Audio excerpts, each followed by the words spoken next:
usamos cuando decimos Daniel. El que interpretaba sueños. Foso de los leones. El que comía sano. ¿Qué más? Solo acá los chicos de la alabanza están a full acá y los demás. El horno de fuego. ¿Qué? Mirá lo que prestan atención. Ahí te vamos a conseguir una pata, ¿no? ¿Qué? Una pata te vamos a conseguir. Hoy, era lindo. ¿Y vos qué sabés si era lindo? ¿No? Algunas cosas, algunas cosas prestan atención, ¿eh? De la Biblia. Sin vergüenzas. Detalles. Bien. Un tipo de palabra, dijeron sabio también por acá. Era una persona sabia. Bien. Dice que en los días de Daniel,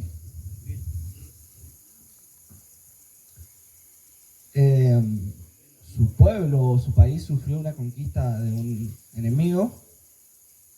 ¿Y este enemigo qué país era? Bien, Babilonia. ¿Hicieron el devocionario o no? ¿O solo leyeron el versículo que decía que era lindo?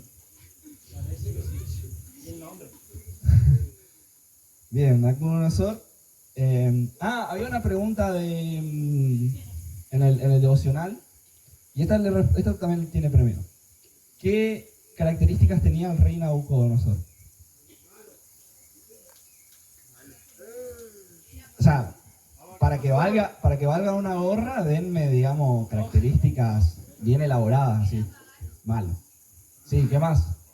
Están haciendo entre todos, digamos, no vale, no le voy a dar una gorra a cada uno. Creían dioses paganos y era temido por todo el mundo. Bien, ahí está, pasá. Él dijo algo que ustedes no dijeron. ¿Vos tenés gorra ya o no? No. Bien. Él dijo, era malo y era temido por todo el mundo. Bien. Es cierto. Una característica de él. Nabucodonosor era el rey más temible de la época, ¿sí? Cuentan los datos históricos que prácticamente en totalidad de los países al que él llegaba, o los pueblos que él llegaba, él lo conquistaba. Prácticamente la totalidad, ¿sí? Y siempre dice que los pueblos, llegaba a un punto que los pueblos ya ni se oponían a la llegada de Nabucodonosor, simplemente se entregaban y permitían que Nabucodonosor que sitee la ciudad. ¿Se entiende? O sea, es como que nosotros dejamos entrar a la policía y ya nos entreguemos todos y vayamos así. No. El pueblo dice que así era el poder, ¿cómo sería? ¿Militar? Bélico. Ese era el poder que tenía Nabucodonosor. Eso era lo que imponía Nabucodonosor. Eso era lo que provocaba cuando decía Nabucodonosor, ¿sí? Era como decir, no sé, ¿quién es usted piensa que es el más poderoso así humanamente hablando del mundo? ¿China? ¿Eh? ¿Putin o China? China. ¿Eh? China. ¿O Corea del Norte? China nos guardó todo un año. Fernando. Llama Nintendo. Bien. Es interesante porque el poder o el prestigio que se ganó Nabucodonosor no era solo por ser un hombre fuerte, ¿no? Porque lógicamente él no iba y peleaba solo, sino que su forma de hacer política era una de las más innovadoras o una de las, o si no la mejor de la época, o su forma de conquistar, ¿sí? Su estrategia de batalla era una de las mejores y eso es lo que le aseguraba la victoria en cada lugar que iba, ¿sí? ¿Saben más o menos cómo funcionaba el método de sitio de Nabucodonosor? ¿Cómo era? ¿Alguien se anima? ¿Rodeo la ciudad? No sé. Pero ¿cómo podríamos decir administraba los recursos de la ciudad que sitiaba? Esa sería la pregunta. ¿Qué hacía con las cosas del lugar donde conquistaba? Saqueaba los templos y se llevaba las personas más sabias y a casar a las mujeres. Bien.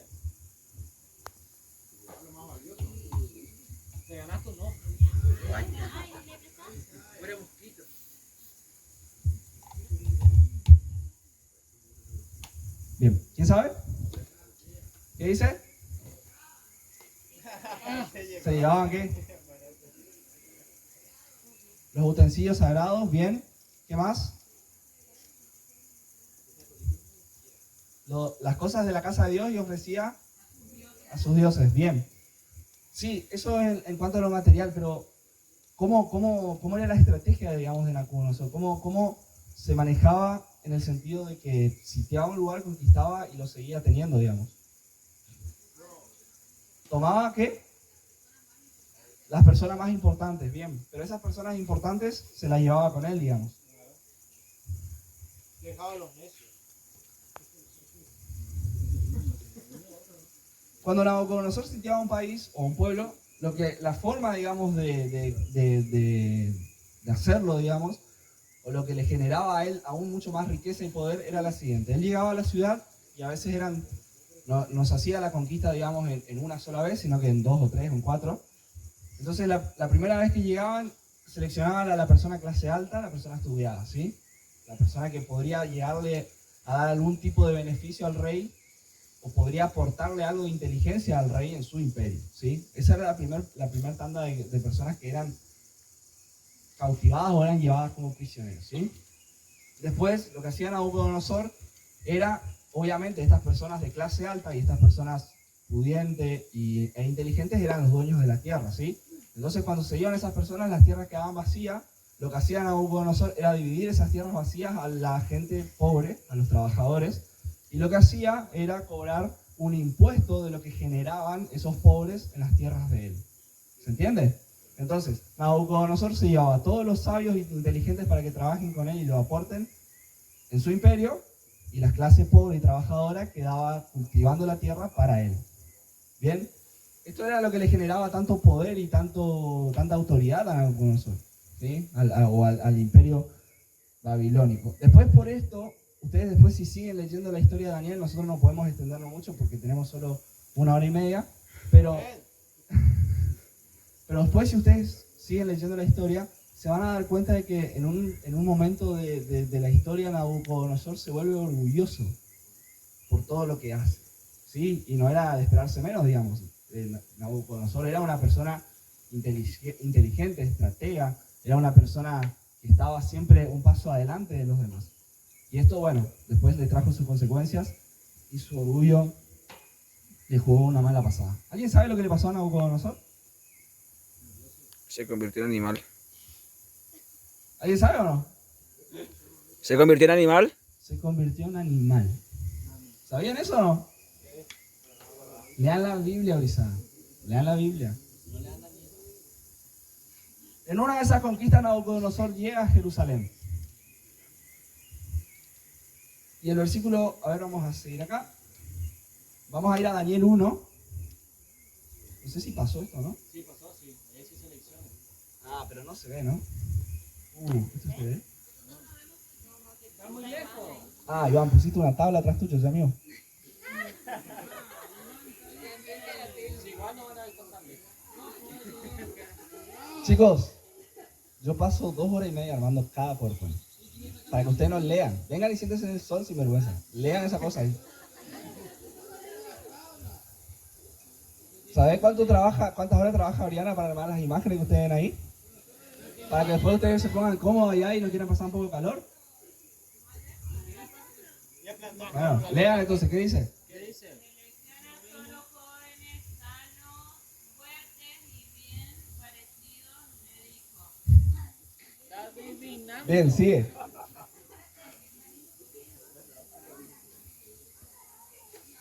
Mira ya, se fuerza con el ojo para...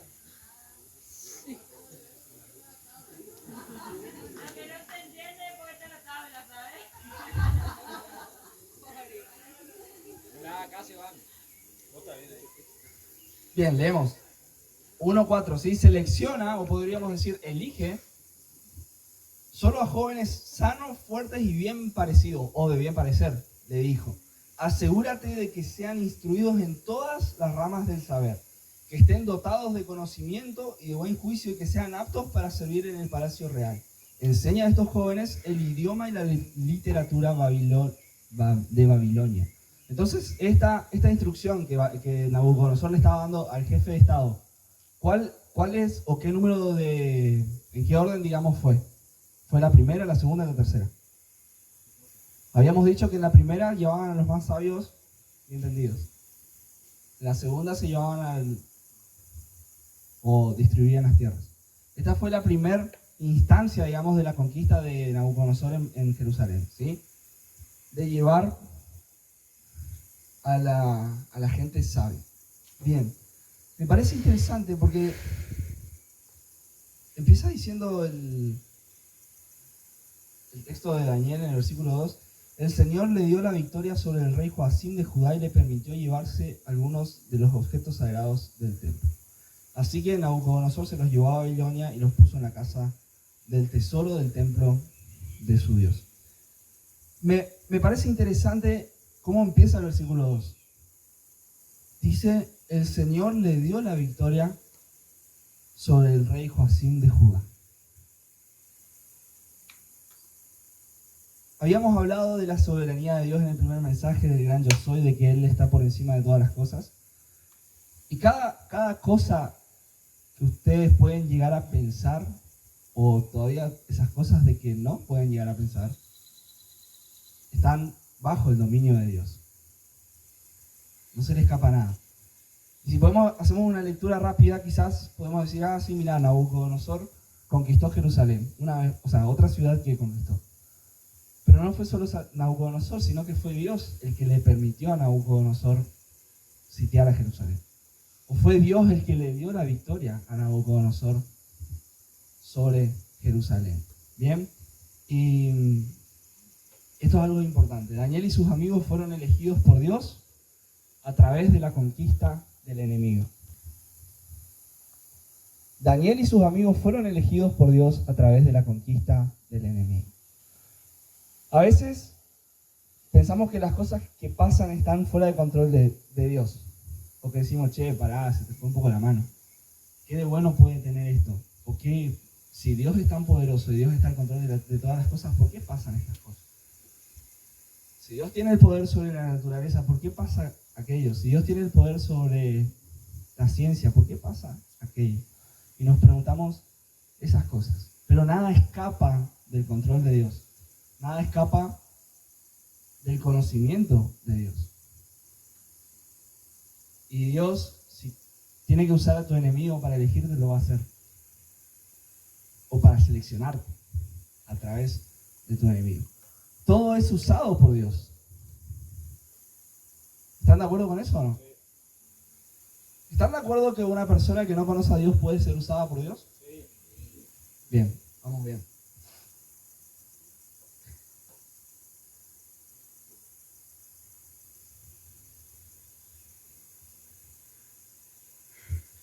Cuando el rey le da estas instrucciones a su jefe de Estado, a su mano derecha, él selecciona a esas personas y le da unas instrucciones acerca de esas personas.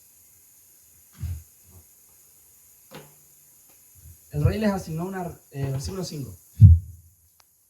Eso no funciona, loco. El rey les asignó una ración. ¿Ya? Recién empezamos.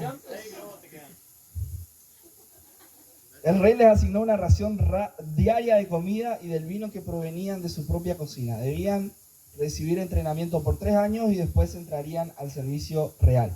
Vamos a aclarar algo. Estas personas que fueron cautivadas en la primera conquista no es que pasaban mal. No eran esclavos, ¿sí? Acuérdense que eran personas sabias y personas que le podían aportar mucho al imperio de Babilonia. Entonces, al rey le convenía tratarlos bien. Estaban, no sé cómo habrá sido, pero seguramente un campamento como hoy pasa, campamento de refugiados, algo así habrá sido, pero con algunas comodidades, y lo alimentaban bien y tenían algunos beneficios, digamos, a diferencia de la clase trabajadora. Pero cuando decimos cautivos, no era que estaban como esos, quizás algunos esclavos que estaban siendo azotados todo el día, que tenían que trabajar y todas esas cosas. Ellos estaban para entrenarse, para capacitarse, para aportar cosas al imperio y no para hacer el trabajo duro, ¿sí? Y es interesante porque dice que el rey le da le da una dieta de su propia cocina, o sea, de la cocina del Palacio Real. Esto sería más o menos como vieron que en el Congreso tienen su propia cocina y los diputados y senadores que se matan trabajando de sol a sol pueden obtener sus beneficios ahí de la cocina del Congreso y no tienen que salir a comprar ni nada, sino que tienen su vianda ahí. Bueno, algo así es. Sí, ellos tenían su propia cocina y ellos tenían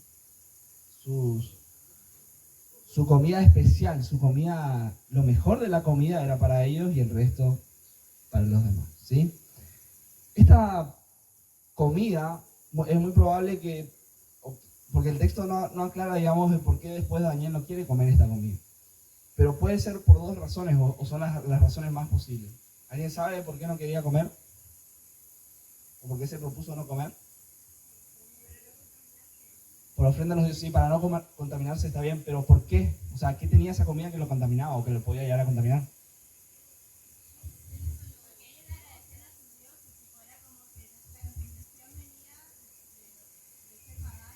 Bien.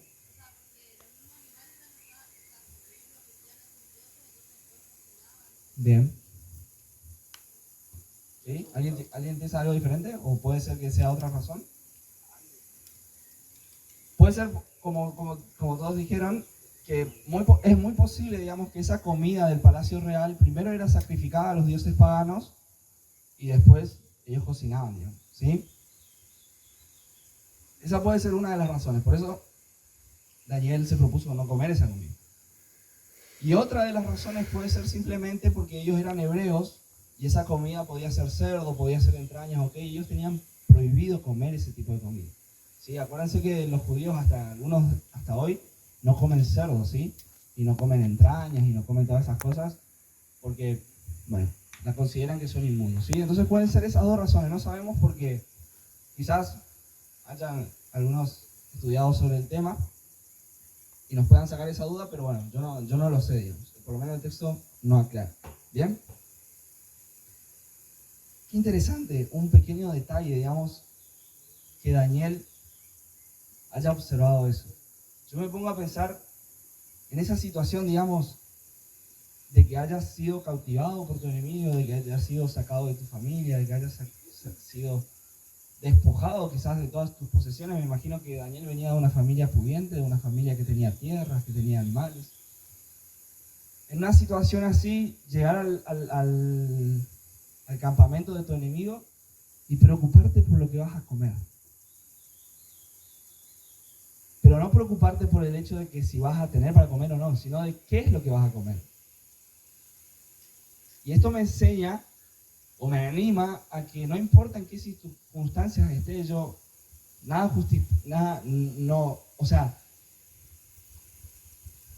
cambiar mis valores por mi supervivencia no es un negocio, o no es negociable, digamos. Y volvemos un poquito a lo que decíamos ayer. A veces pensamos que todo lo que va a pasar con nosotros depende de nosotros. Entonces nos ponemos a pensar y decimos, bueno, puedo llegar a sacrificar algunos valores míos o puedo llegar a venderlos para sobrevivir.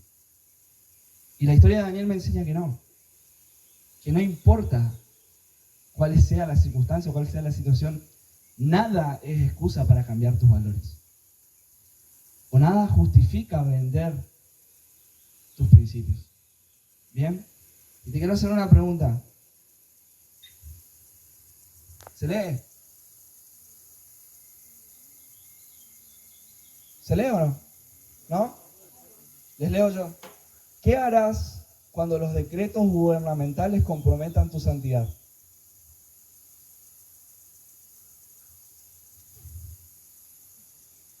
¿Qué vas a hacer vos?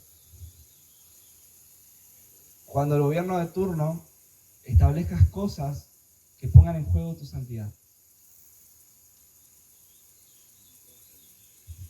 Quizás no necesariamente tengamos que sufrir una conquista de un país de afuera. Quizás nuestros propios gobernantes puedan establecer cosas en contra o puedan decretar cosas en contra de nuestros valores y de nuestros principios. ¿Qué vas a hacer vos? ¿Qué voy a hacer yo cuando leyes, cuando decretos, cuando DNUs o cuando lo que sea comprometa mi santidad? Voy a quedarme en el lugar en el que estoy y voy a decir, bueno, pero es ley. establecido. La Biblia dice que hay que someterse a las autoridades. ¿Me voy a quedar en esa posición? ¿Qué vamos a hacer nosotros cuando decretos y leyes comprometan nuestra santidad? Y le hago esta pregunta porque no es chocolate, o sea, chocolate por la noticia, no, pero le hago esta pregunta porque nosotros empezamos a vivir tiempos en que las leyes y los decretos gubernamentales, ya sean nacionales, ya sean internacionales, ya sean del Mercosur, ya sean de América, ya sean del mundo entero, están empezando a comprometer nuestra santidad. Están empezando a meterse en nuestra forma de vivir. Están empezando a meterse en nuestros valores, en nuestros principios, en lo que nosotros sabemos que está bien y en lo que está mal. ¿Qué vas a hacer vos? ¿Qué voy a hacer yo? Hoy nadie nos obliga a abortar. Es legal, pero nadie te obliga. Vos, mujer, si en la época que te quedas embarazada es obligación abortar porque hay sobrepoblación, ¿qué vas a hacer?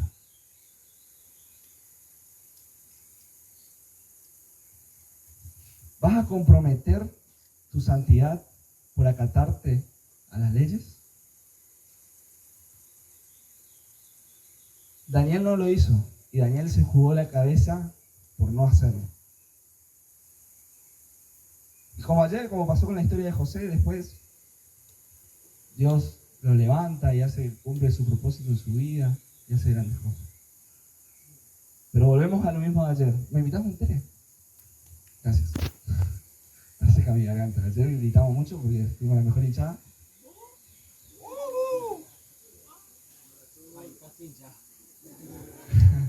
Flojo el Rosa, no me acompañaron ahí. No, el Rosa es el mejor grupo.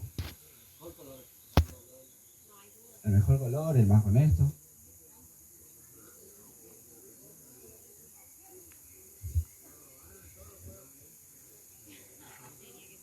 Gracias. Vos pasame nomás, Alan, no hay problema. Acá estamos todos entre familias. ¿Qué vas a hacer? ¿Qué vas a hacer? Y a veces va a ser incómodo mantener nuestra integridad o mantener los valores de nuestra santidad. O a veces hasta quizás va a correr riesgo nuestra vida. ¿Y qué vamos a hacer? Y me vas a decir, sí, Mati, pero ¿será que justifica arriesgar la vida por mantener los valores que de última Dios perdona y podemos arrepentirnos después y zafamos? ¿Será que vale la pena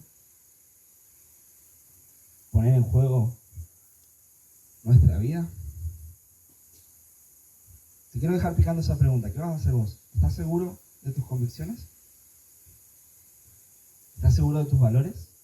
¿Estás dispuesto a poner tu vida por ellos?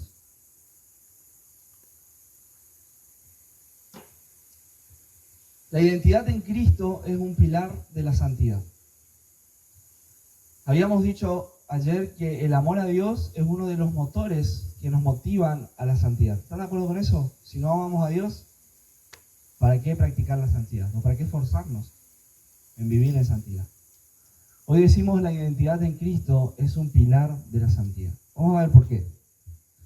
Versículos 7 y 8 dice: Daniel, Ananías, Misael y Azarías, nombres para seguridad. Voy a leer de acá porque fueron 4 de los jóvenes seleccionados, ¿sí? O sea, que no eran solo ellos, sino que eran, o sea, el texto bíblico habla puntualmente de ellos por después lo que pasó, ¿sí? Daniel, Ananías, Misael y Azarías. Fueron 4 de los jóvenes seleccionados, todos de la tribu de Judá. El jefe de Estado Mayor les dio nuevos nombres babilónicos. Qué interesante esto. A Daniel lo llamó Beltsasar, a Ananías lo llamó Sadrach, a Misael lo llamó Mesac, a Azarías lo llamó Abed-nego. ¿Sabían esto o no? ¿Qué necesidad de cambiarle el nombre a los amigo, ya que le sacaste de la casa, le sacaste todas las cosas, ahora está trabajando para vos. Por lo menos que se llame como se llame. ¿Qué necesidad de cambiarle el nombre? Y vuelvo a la idea de que la identidad de Cristo es un pilar de la santidad, porque lo que trataba de hacer el imperio babilónico con esto de cambiarle los nombres a sus cautivos,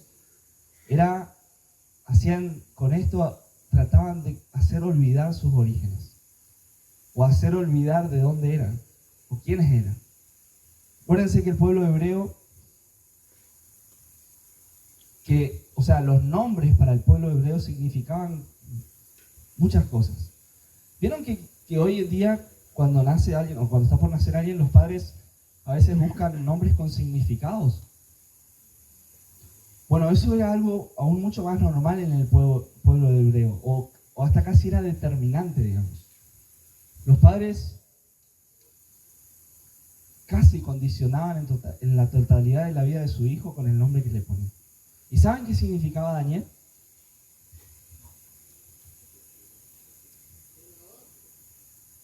¿Cómo? ¿Vengador? No. Soña. Venga. No, no se llamaba, no significaba soñador. Daniel significaba Dios es mi juez. ¿Y saben lo que significaba Belsasar? El nombre que le pusieron. Aquel a quien Bel favorece. Bel era un dios pagano. ¿Y saben por qué les digo que nuestra identidad en Cristo es un pilar de nuestra santidad? Porque si nosotros no definimos bien quiénes somos en Cristo o quiénes somos en Dios, es muy posible que venga gente y nos cambie nuestro nombre y nos olvidemos de quiénes somos. La manera en que, o una de las cosas que mantuvo firme a Daniel en su santidad, o las decisiones que tomaba, era saber quién era. Él podría ser Belsasar para Nabucodonosor, pero él era Daniel para Dios. Él podría recibir nombres del imperio babilónico, sea cual sea, y con el significado que sea, pero él tenía en claro que él era Daniel, que su juez era Dios, el Dios verdadero, el yo soy, el Dios real. Bien, nuestra identidad es un pilar de nuestra santidad. ¿Cuántas cosas ponen en juego tu identidad? ¿Cuántas cosas te hacen dudar de quién sos? La única manera que te mantengas firme es saber que Dios te amó, que Dios te rescató, que Dios te eligió, que Dios te perdonó, que Dios te redimió con su sangre en la cruz, que fuiste comprado por su sangre. Eso te va a mantener firme, eso te va a mantener en santidad. Nos podrán cambiar el nombre, nos podrán obligar a que practiquemos culturas paganas, nos podrán encerrar, pero si tenemos bien definida nuestra identidad en Cristo, nada de lo que puedan hacer será un impedimento para vivir una vida en santidad. Amén. Nos podrán cambiar el nombre, nos podrán obligar a que practiquemos culturas paganas o que nos acatemos a leyes en contra de nuestros valores, nos podrán encerrar, nos podrán meter presos, nos podrán torturar, pero si tenemos bien definida nuestra identidad en Cristo, nada de lo que ellos puedan hacer será un impedimento para vivir una vida en santidad.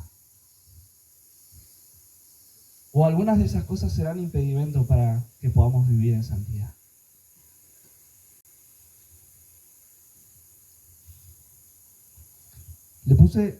Gracias, Alan.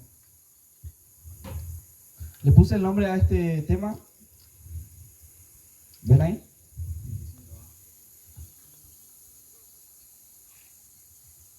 Decisión tomada. Vamos a leer el versículo 8. ¿Quién se anima a leer?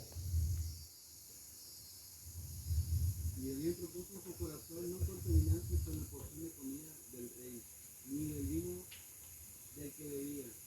Pidió por tanto al jefe de los eunucos que no le obligase a contaminarse. Bien. Daniel propuso en su corazón, dice tu versión, ¿no? ¿Otra versión? ¿Quién tiene? Reina María. Bien. ¿Alguien quiere leer en otra versión? NBI, nueva traducción viviente, a ver qué dice. Bien. Pero Daniel se propuso Mm.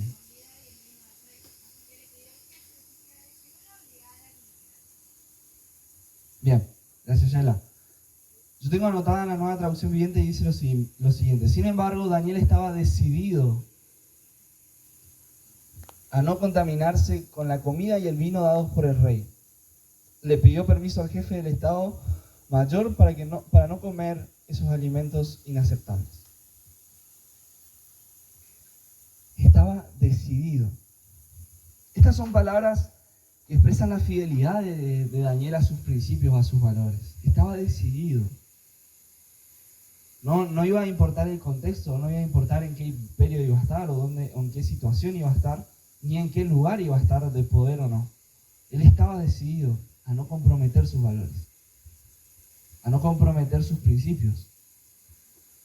Él estaba decidido y sabía que nada justificaba vender sus valores o vender sus principios por unas pocas migajas o por querer salvar su pellejo. ¿Qué ejemplo que nos da Daniel en esto? En ser personas decididas, en ser personas valientes, no en ser cobardes cuando las papas queman. Constantemente, todos los días nos vamos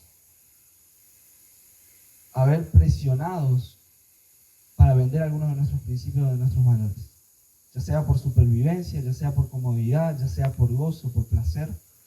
Pero todos los días somos desafiados a vender nuestros valores. ¿Quién no tiene relaciones sexuales antes del matrimonio? Eso era de antes. ¿Quién va a llegar virgen? ¿Vos pensás que va a haber alguien virgen antes del matrimonio? Dale, ¿quién se va a enterar? Dale, ¿quién te quita los bailados? Si no lo haces ahora, ¿cuándo lo vas a hacer? ¿Cuando seas viejo? Todo el tiempo, nuestros amigos, nuestro contorno, nuestra familia, todo el tiempo. ¿Quién no se ve una porno cada tanto? ¿Quién se entera? Después borramos el historial y nadie ve. Todo el día, todos los días.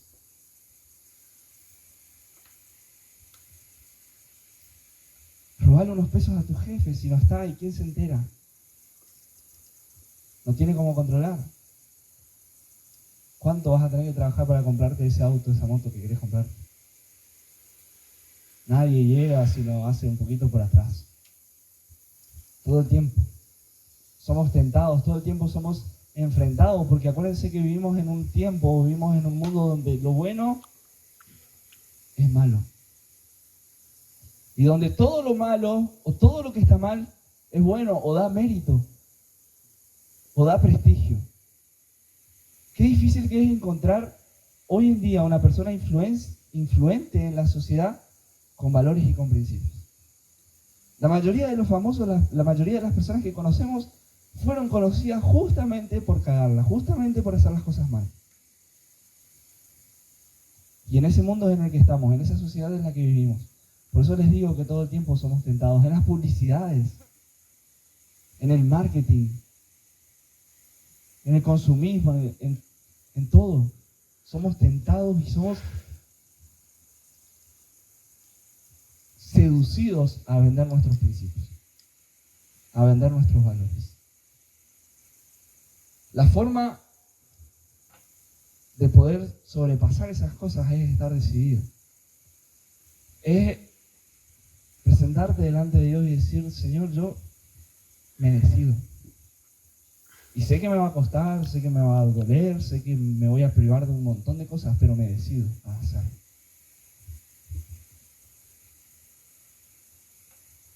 No basta con querer o desear hacer la voluntad de Dios. Para resistir la tentación como Daniel debemos decidirnos por Dios. No basta solo con querer o solo con desear. O no es suficiente solo con decir, a mí me parece que estaría bueno hacerlo.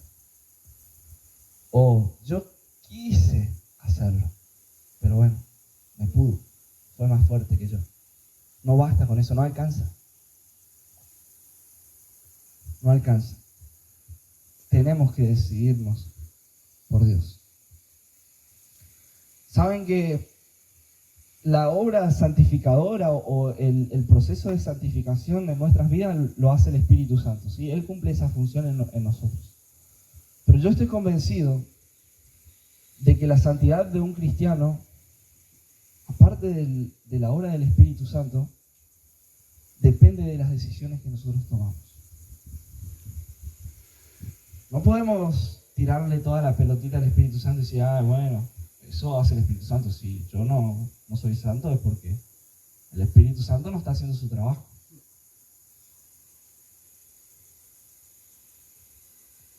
La santidad no depende solo del hombre, pero la iniciativa y la decisión es personal. La iniciativa y la decisión sí dependen del hombre, sí dependen de vos. Sí dependen de las cosas a las que les decís que sí y a las cosas que les decís que no. ¿Qué vas a decir que sí porque todos dicen que sí? No hay santidad sin decisión. No hay. No es mágico. Ojalá funcionara así, decir, bueno, Dios diga, bueno, vos vas a ser santo, paca, ya, taca, haz lo que quieras, sos santo igual. No, no hay. Y saben, nuestra santidad no se prueba cuando todo va bien o cuando todo está a nuestro favor. La santidad se prueba cuando las papas queman. La santidad se prueba cuando nos ponen a prueba nuestra vida, cuando ponen en juego nuestra economía, cuando ponen en juego nuestros bienes. ¿Qué vas a hacer? ¿Vale todo para defender tus cosas? ¿Vale mentir? ¿Vale hacer trampa para no perder un bien material? Sí, pero me costó esfuerzo. Tras saber cuántos años trabajé para comprarme eso y ahora viene este. ¿Vale todo? ¿Pensás que eso que posiblemente vas a perder, Dios después no te lo puede dar el doble, el triple, por consecuencia de tu santidad y no vender tus valores? ¿No vender tus principios? Porque muchas veces pensamos así. Como les decía y como les vengo diciendo desde el primer mensaje, pensamos que depende de nosotros las cosas que podamos alcanzar o las cosas que podamos llegar a tener. Si amigo, lo que tenés no es tuyo. ¿Qué? Trabajo de lunes a sábado. Sí, amigo, todo bien. Pero no dependen de vos. Viene una pandemia, no puedes usar tu auto. Viene una pandemia, no puedes volar. Viene una pandemia, no te puedes ir a tu casa en Brasil, a tu casa en Corrientes. No está todo en tu control. Dios está al control de esas cosas. ¿Justifica vender mis principios y mis valores por mantener un poquito de migajas en mi mano?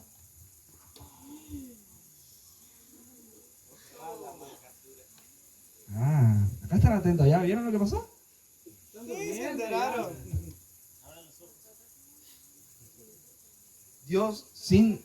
No hay santidad sin decisión. Dios no es ningún tirano o no es ningún monarca que dice tenés que ser santo y tenés que hacerlo y te obligo a hacerlo y vas a hacerlo porque te estoy obligando a hacerlo. No, la decisión es tuya. Vos sos libre de elegir las consecuencias, las decisiones, las bendiciones o no dependen de eso, pero vos sos libre de decidir. Cada uno después de este campamento va a salir desafiado a rever algunas prácticas, a rever algunas cosas que están comprometiendo con su vida de santidad o con su relación con Dios. Pero nosotros no le vamos a obligar a que ustedes tomen ninguna decisión. Ustedes salen de acá y vuelven a la vida normal, vuelven a estar en sus casas, vuelven a estar solos en sus piezas, vuelven a juntarse con sus amigos, vuelven a salir de joda o no. Eso es decisión de ustedes. Nosotros no obligamos nada, y si nosotros no obligamos nada, Dios mucho menos. Pero no pretendas gozar de una vida de santidad y de todos los beneficios que eso conlleva si no tomas las decisiones que tenés que tomar. Si no pagas el precio que haya que pagar. El versículo 11 del capítulo 1 dice así. Voy a pasar para no atrasarme, pero igual ustedes no lean. Entonces Daniel habló con el asistente que había sido designado por el jefe del Estado Mayor para cuidar a Daniel, Ananías, Misael y Azaziras, y le dijo: por favor, pruébanos durante 10 días con una dieta de vegetales y agua. Al cumplirse los 10 días, compara nuestro aspecto con lo de los otros jóvenes que comen de la comida del rey. Luego decide de acuerdo con lo que veas. Daniel estaba cambiando asados, comida de primera línea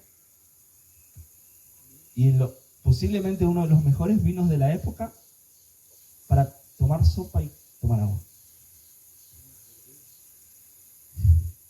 Verduras, legumbres. Qué loco, ¿no? La santidad nos saca de nuestra zona de confort. Hoy en día es bastante común, o es lo que más se ve, podríamos decir, cristianos que no están dispuestos a salir de su zona de confort. ¿Están de acuerdo con eso o no? Cada vez es más difícil ver a gente que esté dispuesta a moverse un paso de su comodidad para beneficiarle a otro. A moverse de un paso de su comodidad para bendecir a otro. Para servir a otro. Para ayudar a otro. Cada vez es más difícil. Qué lindo sería que esta sea una generación que no tenga problema en salir de su zona de confort.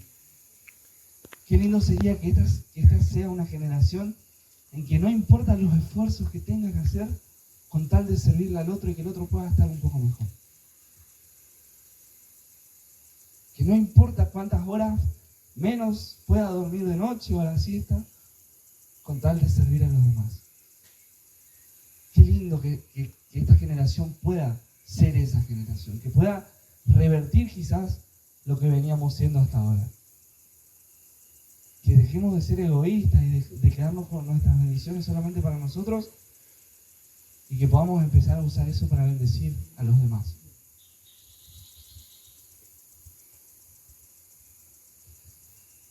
Chicos, vivir en santidad tiene recompensas. ¿Están de acuerdo con eso?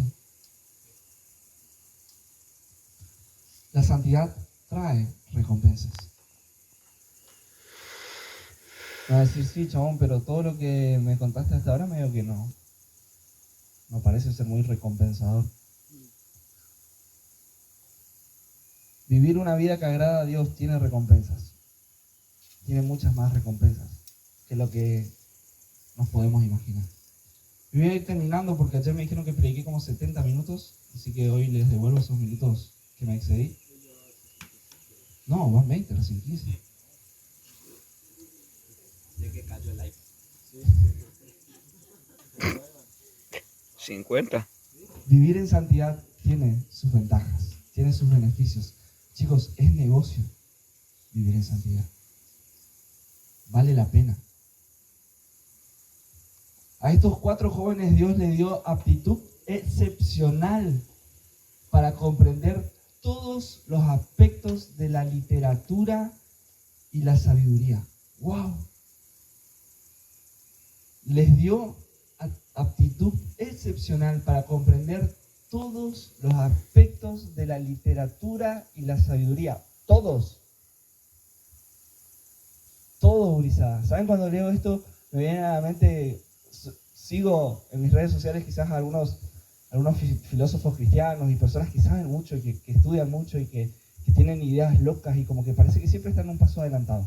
O como que siempre te tiran la justa así. Y me imagino a Daniel como esas personas, llenos de sabiduría, entendidos en los tiempos. Están siempre un poquito más adelante.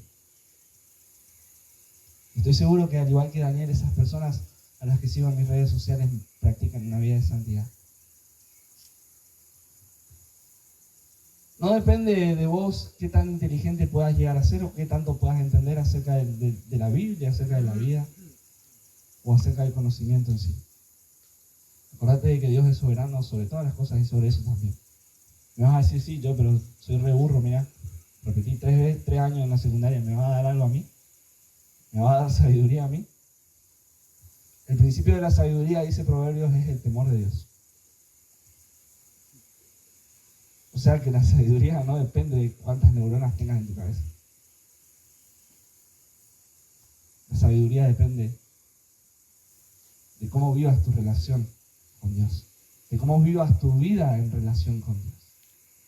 Eso te hará sabio, eso te hará entendido, eso te hará capaz, eso te hará una persona que pueda desenvolverse en las crisis, en los problemas. Te hará una persona capaz de enfrentar las dificultades, de desarrollarte quizás en situaciones que no son tan cómodas. Eso es lo que hará el temor de Dios, no qué preparación tenés, no a qué colegio fuiste, qué carrera tenés. Una buena carrera, una buena dedicación en tu carrera te puede hacer un buen profesional, pero nunca te dará la sabiduría que te da Dios. Nunca te dará el conocimiento que te puede dar Dios. Y a Daniel Dios le dio la capacidad especial de interpretar el significado de visiones y sueños. Wow. Sigan leyendo, les animo a que sigan leyendo la historia de Daniel. La santidad tiene recompensas, la santidad trae recompensas. Estas fueron las recompensas en la vida de Daniel. Y muchas más, si quieren seguir leyendo la historia de Daniel. De verdad que tiene recompensa. De verdad que vale la pena pagar el precio. Y esta tarde vamos a terminar y vamos a cerrar este tema acerca de la santidad. Y esta tarde me gustaría decirte ya, desde ya adelantarte a que prepares tu corazón para salir desafiado. Porque te voy a hacer algunas preguntas que van a poner en jaque tu vida personal, que van a poner en jaque tu intimidad, que van a poner en jaque qué haces cuando estás solo, que van a poner en jaque cómo haces tus negocios, cómo administras tus recursos. Porque ahí, en eso está la santidad. Y te quiero adelantar esto acerca del mensaje de la tarde, porque entre nosotros nos podemos engañar. Y quizás te haga algunas preguntas esta tarde y puedas decir, no, conmigo esto no, o sea, yo no tengo este problema.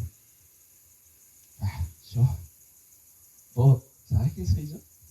¿Pensás que voy a hacer esas cosas? Y capaz te puedas engañar a vos, o capaz le puedas engañar a la persona que tengas al lado, o me puedas engañar a mí.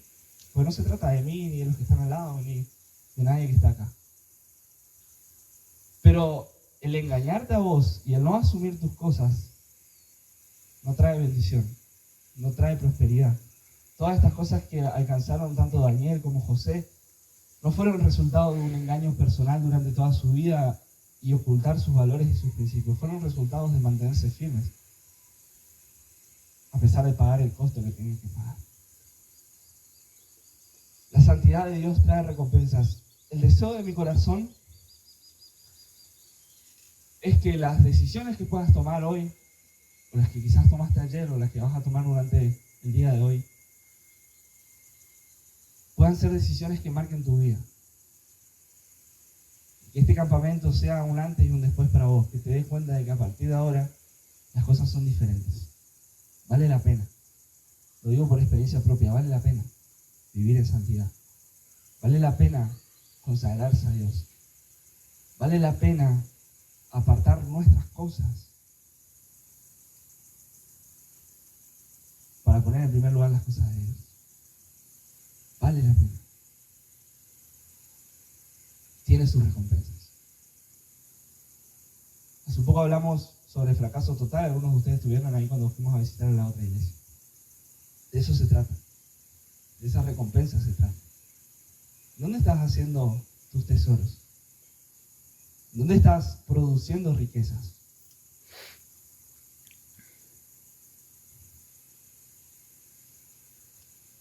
Todavía charlando con una persona me dijo, me acordé del versículo donde el hollín y la polilla lo corrompen. ¿Ahí estás teniendo tus tesoros vos? ¿O preferís pagar el precio de la santidad para hacer tesoros ahí arriba? ¿O preferís sacrificarte, preferís esforzarte para recibir las recompensas de parte de Dios? Yo te recomiendo la segunda, porque Dios te puede dar mucho más de lo que vos podés alcanzar por tu propia cuenta. mucho, mucho. Él es el Dios de todas las cosas. Él es el Dios que está al control de todas las cosas. Y esas son las recompensas. Él tiene su naturaleza a disposición completa de sus hijos para los que les son fiel a Él. Te animo a que vivas una vida que agrade a Dios. Oramos. Papá, gracias. Gracias por tu fidelidad. Gracias por este rato que podemos compartir juntos.